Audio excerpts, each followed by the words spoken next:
like to just share a few things with you about what's coming up. But first, just a little film story.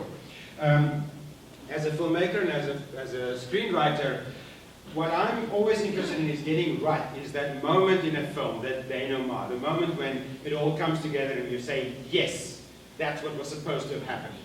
And one of the best scenes that I often thought when one of those movies is in a film, an 80s movie called The Sure Thing. Anybody seen The Sure Thing with John Cusack? There we go, somebody knew that. Right now, I'll go and watch John Cusack read that phone book. You know, he's really, really good. But anyway, so this movie is about John Cusack. He's a kid in college, and he hasn't been laid yet. And he finally, somebody sets him up with a girl who's going to be the sure thing. But the catch is that he has to travel halfway across America to LA to go and meet her. And so he does, and he gets a ride with a classmate who's this very straight-laced, very serious girl. And they drive with her parents right across America, and all kinds of adventures. And obviously they hate each other because he's this free spirit and she's very straight-laced. But they bond and a relationship develops. But they can't acknowledge it because she's got a boyfriend and he's going to go and see his sure thing. And so they part. And he goes off to the party and we see him meet this beautiful girl. And she goes off and we see her break up with her straight-laced boyfriend. Now what's going to happen? How is it going to come together? And it comes together after college, after the summer vacation, when the professor in the class reads their essays that they had to write about my summer vacation. And the piece that he wrote goes like this. It could be tonight, he thought, as he stood in the corner, pretending to have a good time. He would meet her tonight. All his young life, he had dreamed of a girl like this. 5'6", silky hair, trim, nubile body. Nubile, by the way, is spelled with U. Trim, nubile body that really knew how to move.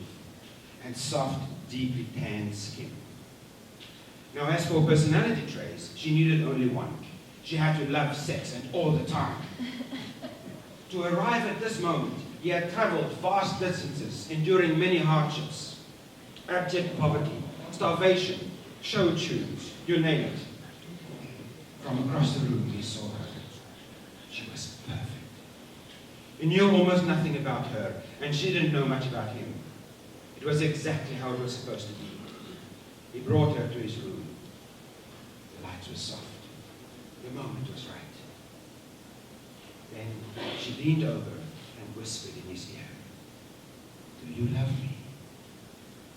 Thoughts raced through his mind. Did she really want him? What had he done to deserve this bounty? Does God exist? Who invented liquid soap and why? Do you love me? Staring into her eyes, he knew that she really needed to hear it. But for the first time in his life, he knew these were no longer just words. He knew these were no longer just words. And if he said it, it would be a lie. Do you love me? She whispered. Do you love me? It would not be tonight. The answer was no.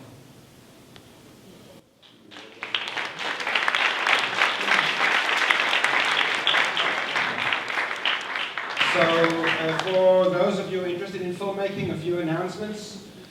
May is going to be the really busy month for filmmakers. The first weekend in May is going to be the Taipei 48-hour film challenge. Everybody know what that's all about? Right? On the Friday night, you draw a genre, a line of dialogue, a character, and a prop. You go and write your screenplay overnight. You shoot on the Saturday, you edit on the Sunday, and at 6 on the Sunday afternoon, you're handing your 4 to 7 minute film. Okay? It's great fun, so please go and take a look at Facebook for the Taipei 48-hour film challenge. And sign up with the team if you want to. Then, the middle of May, those 2 weekends, is going to be the Urban Nomad Film Festival. We have several locally produced short films on there. And the closing film is a film called Art War by a German director called Marco Wilms. He was here just last week. And he's going to do a documentary now about Freddie Lim and heavy metal and Taipei politics. But this film is about artists, graffiti artists during the Arab Spring in Egypt, and it's just fascinating stuff, wonderful stuff. So that's Urban Nomad. And then after the weekend after Urban Nomad, here we're going to have a filmmakers or a film school weekend, all right, a weekend film school. So we'll have sessions around 2 hours each, maybe 5 sessions a day, and we'll talk about budgeting for film, we'll talk about grant writing, we'll talk about the technical stuff, we'll have people talking about lighting and sound and camera and all those kind of things. We hope to have a screenplay pitch session, or a pitch slam, which Daniel has kindly agreed to lead for us. And we're also going to have it in both languages, so we'll have concurrently running here and next door, that's the plan at the moment, English and Chinese.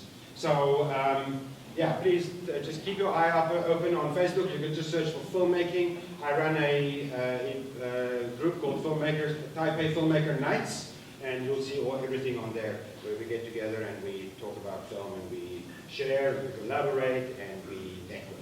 So that's it for me for filmmaking. Thank you very much.